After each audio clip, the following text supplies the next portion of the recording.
एक एग्जांपल लेते हैं H2O2, है ना, और एक लेते हैं कार्बनिक में।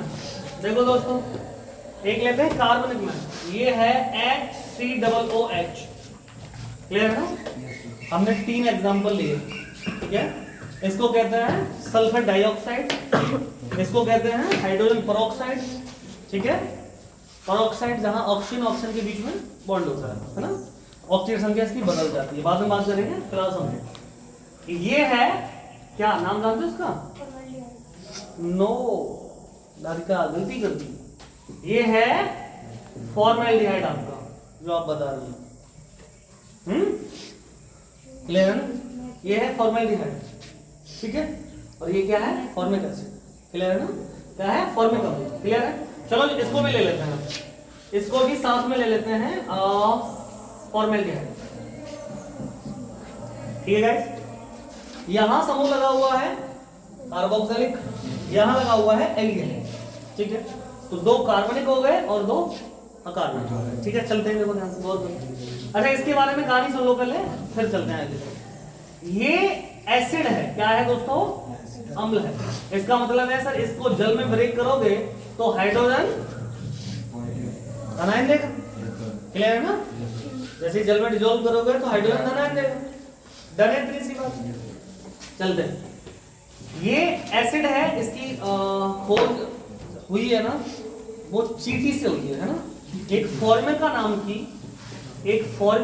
नाम की एक एंट, बोले तो चींटी, उसके मुंह में उसके जो क्या कहते हैं, वो होता है ना, क्या कहते हैं, जो भी मान लो उसका, आप जहर कहते हो, क्या कहते हो, जैसे काटती है ना तो हल्का सा सूज जाता है और दर्द होता है ना, वो यही एसिड है इसका, ठीक है।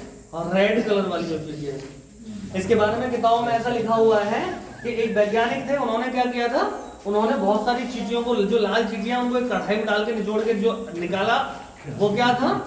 वो फॉर्मिक एसिड था। क्लियर है ना? तो यहाँ से इसके बारे में जानकारी है।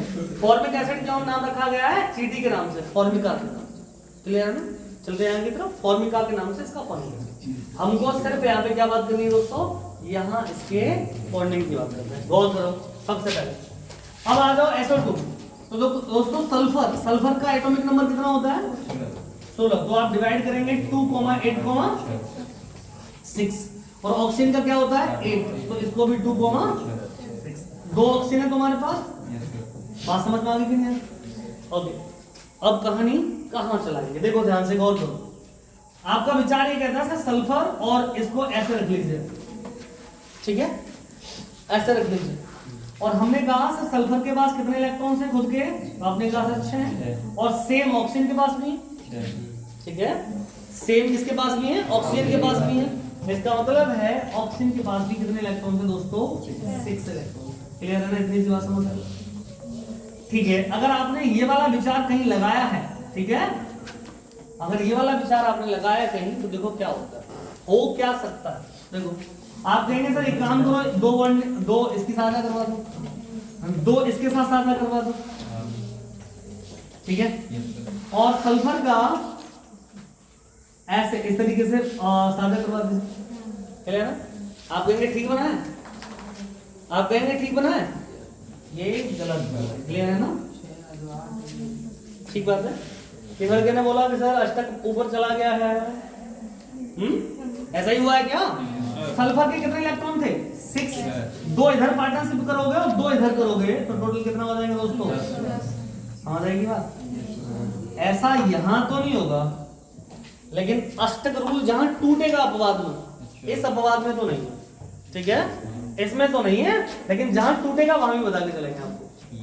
ये भी अष्टक लॉ भी टूटेगा, कहां टूटेगा इसके बारे में बताते हैं। फिलहाल ये समझो कि इसका ये नहीं बनेगा दोस्तों। आप कहेंगे इसका बनाने के लिए क्या करें सर, ठीक है, तो इसको बनाने के लिए एक हम लोगों को कंसेप्ट इस्तेमाल करना पड़ेगा। तो SO2 को होल्ड कर दें, या एक तरीके से और बना सकते हैं, है ना, होल्ड करेंगे और एक तरीके से बना सकते हैं। गौर करिए ध्यान से, आ जाओ। एक काम करो, सल्फर, ऑक्सीजन और ऑक्सीजन ऐसे ले लो, 1 2 3 3 4 5 6, 1 2 3 4 5 6, ठीक बात है, 1 2 3 4 5 6। डन है क्या? समझ आई बात? देखो ऐसा हो सकता है, गौर करो। आपने कहा सर इस सल्फर के एक इलेक्ट्रॉन को इसके साथ साझा करवा दीजिए, आप यहां साझा कर लीजिए, क्लियर है ना? अच्छा, अब सल्फर क्या करेगा, इसके एक इलेक्ट्रॉन के साथ साझा कर लेगा। Yes sir. ये ऑक्सीजन क्या करेंगे, इसके एक इलेक्ट्रॉन के साथ साझा कर लेंगे, ठीक है, मतलब ये इसके एक इलेक्ट्रॉन के साथ साझा कर लेगा, ठीक है। और इसका मतलब है इसने इसके कितने इलेक्ट्रॉन के साथ साझा किया, इसके कितने इलेक्ट्रॉन के साथ साझा किया, बात समझ आ रही है क्या? Yes sir. ठीक है, इसका हमने बनाया नहीं, ठीक है, ओके। देखो इसके घेरे में साझे के इलेक्ट्रॉन ये, इसके घेरे में साझे के इलेक्ट्रॉन ये, इसके घेरे में साझे के इलेक्ट्रॉन ये, इसका मतलब है हर तरफ से एक एक इलेक्ट्रॉन की बॉन्डिंग हुई। तो चेक करके देखेंगे सर, ये 6 खुद के, एक साझे का 7 और एक इधर साझे का 8, इसका मतलब है ये 8 कंप्लीट। अच्छा ओके, यहाँ आ जाओ 6, एक यहाँ पार्टनरशिप से 7 और एक यहाँ, एक और एक यहाँ, मतलब ये 6 एक यहाँ पार्टनरशिप से और एक यहाँ, तो बात ये क्लियर, ये पॉसिबिलिटियां है, क्लियर है ना? तो sulphur single bond oxygen, single bond oxygen and single bond oxygen, बात समझ आई, क्लियर है ना? इसका दूसरा तरीका है वो अभी बताएंगे, पहले उनको खत्म करके लेके आते हैं, क्लियर है? देखो गौर करो, आपने कहा सर H2O2 इसको कैसे बनाए, क्लियर है? तो इसको ऐसे बना दीजिए, देखो ऑक्सीजन है, हम जानते हैं इसके बाह्यतम कोश में है 6 इलेक्ट्रॉन, क्लियर है ना? आप ये कहेंगे कि सर दोनों हाइड्रोजन से इसको दिलवा दीजिए, लेकिन ऐसी सिचुएशन से नहीं है। इसके पीछे का रीजन है, इसके पीछे का रीजन है इलेक्ट्रॉन के अंदर, मतलब इलेक्ट्रॉन को खींचने के अंदर अपनी पावर क्षमता, ठीक है? वो वाली ऑक्सीजन की कंडीशन नहीं है, ऑक्सीजन यहाँ ये वाला बॉन्ड नहीं बनाता, ऑक्सीजन यहाँ कोवेलेंट ही बनाता, ठीक है, कोवेलेंट भी बनाता है और अगला भी बनाता है, जो इसमें लगेगा वो भी इसमें भी लगेगा। ये दोनों एग्जांपल हम लोग अगले वाले बॉन्ड की हेल्प से भी सीखेंगे। देखो ध्यान से, इसके बारे में बात करें सर, हाइड्रोजन के पास एक इलेक्ट्रॉन, ऑक्सीजन के पास 1 2 3 4 5 6 6 बोले तो ऐसे इस ऑक्सीजन को 1 2 3 4 5 6, क्लियर है ना? ऐसे इधर इस तरफ आ जाइए, डन है? तो हम एक बात कहें कि सर अगर मैं इस हाइड्रोजन का कोवेलेंट करवा दूं तो इस हाइड्रोजन के 2 इलेक्ट्रॉन पूरे, और इस हाइड्रोजन का कोवेलेंट करा दूं तो इसके 2 पूरे, और इस ऑक्सीजन को देखो गौर करो, ऑक्सीजन का एक पार्टनरशिप का यहाँ और एक इसका यहाँ, आपने कहा सर 8, और सेम इस ऑक्सीजन का एक पार्टनरशिप का यहाँ और इसका, क्लियर है ना? ये बाहर निकल गया, ये रहा, ठीक है, ठीक है, इसके भी 8, तो इसका मतलब ये हो गया sir hydrogen O O hydrogen, बात समझ आई? इसका एक और तरीका है, उसको अभी देखेंगे जस्ट, है ना? अब इसका गौर करो, देखो ध्यान से, ये कार्बन है, आपने सर कार्बन के कितने इलेक्ट्रॉन्स होते हैं 4, क्लियर है ना? इससे देखो, इससे COOH ऐसा लगा हुआ है ना? इसको सीखोगे तभी कर पाओगे, अदरवाइज आपको बहुत सारी प्रैक्टिस करनी पड़ेगी, तब आएगा ये बहुत लास्ट में जाके। तो देखो यहाँ से ये ऑक्सीजन है 1 2 3 4 5 6, क्लियर है ना? इधर ऑक्सीजन है 1 2 3 4 5 6, और इधर एक हाइड्रोजन है, ऐसे गौर करो, इधर एक हाइड्रोजन है, गौर करना ध्यान से, क्लियर है? Yes sir. ओके, अब बात आती है कि सर किस तरफ कैसा बॉन्ड हो, गौर करिए, देखो ध्यान से, हमें तो एक चीज समझ आ रही है सर, इस कार्बन के 2 इलेक्ट्रॉन का इसके साथ पार्टनरशिप करवा दो, तो इस कार्बन के कितने इलेक्ट्रॉन, वो इस ऑक्सीजन के कितने हो गए दोस्तों? 8 कंप्लीट हो गए, आप कहेंगे सर इसका टर्न, एक काम करते हैं, इसका हाइड्रोजन का इस तरफ बॉन्ड करवा दो, तो आप कहेंगे सर इसके 2 कंप्लीट, डन। इस कार्बन के चेक करके देखो, 2 ये साझे के कर लिए, 2 ये साझे के कर लिए, 4 खुद के थे, 7 हो गए, इसका मतलब है इस तरफ कोवेलेंट करा दीजिए, ठीक है? तो इस कार्बन के इलेक्ट्रॉन हो गए आपके, डन है? अब ये वाला जो ऑक्सीजन है इस वाले इलेक्ट्रॉन को खींच लेगा, ठीक है? अब क्या सर कोवेलेंट भी तो हो सकता है? हाँ बिल्कुल हो सकता है, पॉसिबिलिटी है, लेकिन ये केवल और केवल इसके क्या इलेक्ट्रोनेगेटिव इफेक्ट पर, कब किसके साथ कौन सा एटम जुड़ने के साथ साथ ये इसके साथ जुड़ने के साथ इसकी इलेक्ट्रोनेगेटिविटी को बढ़ाएगा या घटाएगा, उस पर डिपेंड करेगा।